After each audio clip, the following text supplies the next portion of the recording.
स्वागत है आप सभी का। आज हम लोग सीखने वाले हैं योग प्रतिलोम, जिसे हम लोग योज्य प्रतिलोम भी कहते हैं। तो सबसे पहले समझते हैं कि योग प्रतिलोम क्या होता है। देखिए, योग प्रतिलोम के लिए यदि मान लीजिए कोई भी आप संख्या लेते हैं, कोई भी आप धनात्मक संख्या ले लीजिए और कोई भी ऋणात्मक संख्या ले लीजिए। अब इसमें आपको ऐसी संख्या को जोड़ना या घटाना है जिससे दोनों का आंसर क्या हो जाए, जीरो हो जाए।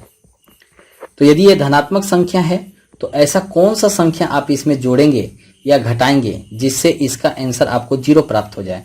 तो धनात्मक संख्या में यदि हम ऋणात्मक संख्या को जोड़ दे तो आपका आंसर क्या प्राप्त हो जाएगा, जीरो प्राप्त हो जाएगा। और यदि कोई ऋणात्मक संख्या है उसमें यदि धनात्मक संख्या को मैं जोड़ दूं तो ये दोनों कट जाएगी और कट के क्या होगा, आंसर जीरो प्राप्त हो जाएगा आपको। तो इससे ये समझ में आ जा रहा है कि कोई भी धनात्मक संख्या का जो योग प्रतिलोम है, यदि मान लीजिए दो एक धनात्मक संख्या है, इसका योग प्रतिलोम सीधा सीधा क्या आप बोलेंगे, ऋणात्मक का दो बोलेंगे। और यदि आपका कोई ऋणात्मक संख्या है तो उसका योग प्रतिलोम आप क्या बोलेंगे, धनात्मक संख्या बोलेंगे।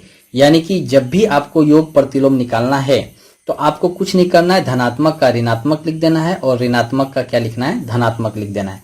अब कुछ क्वेश्चन लेते हैं और क्वेश्चन से इसको प्रैक्टिस करते हैं कि हम लोग जो सीखे वो क्लियर हुआ कि नहीं। तो यहाँ पे देखिए पहला क्वेश्चन, यहाँ पे माइनस का 7/9 है। तो यदि ये ऋणात्मक संख्या है, यदि माइनस लगा है तो एक ऋणात्मक संख्या है। अब ऋणात्मक संख्या का यदि योग प्रतिलोम निकालना है जिससे ये जोड़ने या घटाने के बाद में आपका जीरो हो जाए, तो ऋणात्मक का सीधा सीधा आप आंसर क्या लिख देंगे, धनात्मक लिख देंगे। देखिए इसका आंसर ये हो गया। अब सेकेंड नंबर क्वेश्चन देखिए, यहाँ पे सब अलग अलग टाइप का है, तो आप पूरा वीडियो को देख लीजिए जिससे आपको कंसेप्ट पूरा क्लियर हो जाएगा। अब यहाँ पे 21/112 है, यहाँ पे किसी भी तरह का ऋणात्मक चिन्ह नहीं है, सबका सब क्या है, धनात्मक चिन्ह है। तो बस ऋणात्मक लिख दीजिए, कहीं भी अंश में या हर में या कहीं आगे भी लिख सकते हैं आप। तो इसका सही योग प्रतिलोम क्या होगा, -21/112। उसके बाद देखिए क्वेश्चन नंबर 3 में ये माइनस का x है, तो बस आपको क्या करना है, प्लस का x लिख देना है। क्योंकि ये x है और ये माइनस का x है और इसमें यदि हम प्लस x करेंगे तो दोनों कट जाएगी और कटने के बाद आंसर क्या आ जाएगा, जीरो आ जाएगा। यहीं पे क्वेश्चन नंबर 4 है 2/8। अब 2/8 जो है ये एक धनात्मक संख्या है, इसको ऋणात्मक करने के लिए क्या करेंगे, माइनस का 2/8 लिख देंगे। देखिए यहाँ पे क्वेश्चन नंबर 5 बहुत इंटरेस्टिंग है। यहाँ अंश में लगा हुआ क्या है, माइनस का चिन्ह लगा हुआ है। तो ये क्या है, एक ऋणात्मक संख्या है। तो अब ऋणात्मक संख्या तो इसको बस धनात्मक बना लीजिए, ऋणात्मक को हटा लीजिए तो ये 5 क्या हो जाएगा, 9 हो जाएगा। तो ये 5/9 जो है -5/9 का क्या है, योग प्रतिलोम है। अब यहाँ पे क्वेश्चन नंबर 6 जो है इंटरेस्टिंग है। देखिए यहाँ दोनों माइनस है, अंश में भी माइनस है और हर में भी क्या है, माइनस है।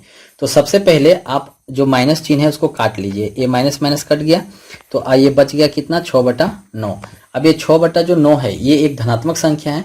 यदि इसका योग प्रतिलोम निकालना है तो बस इसको क्या करिए, ऋणात्मक बना दीजिए, यानी कि माइनस का 6/9 लिख दीजिए, इसका सही आंसर मिल जाएगा। उसके बाद में लास्ट जो प्रश्न है क्वेश्चन नंबर 7, ये है 19/-6। तो ये सीधे सीधे क्या है, ऋणात्मक संख्या है, क्योंकि इसके हर में क्या है, ऋणात्मक चिन्ह लगा हुआ है। तो बस आप इसको धनात्मक बना लीजिए, 19 क्या हो गया, 6 हो गया। तो ये आप कंसेप्ट सीख गए हैं। तो आपको कैसा लगा वीडियो, आप लाइक करके, कमेंट करके, शेयर करके और चैनल को सब्सक्राइब करके बताइए। Thank you for watching.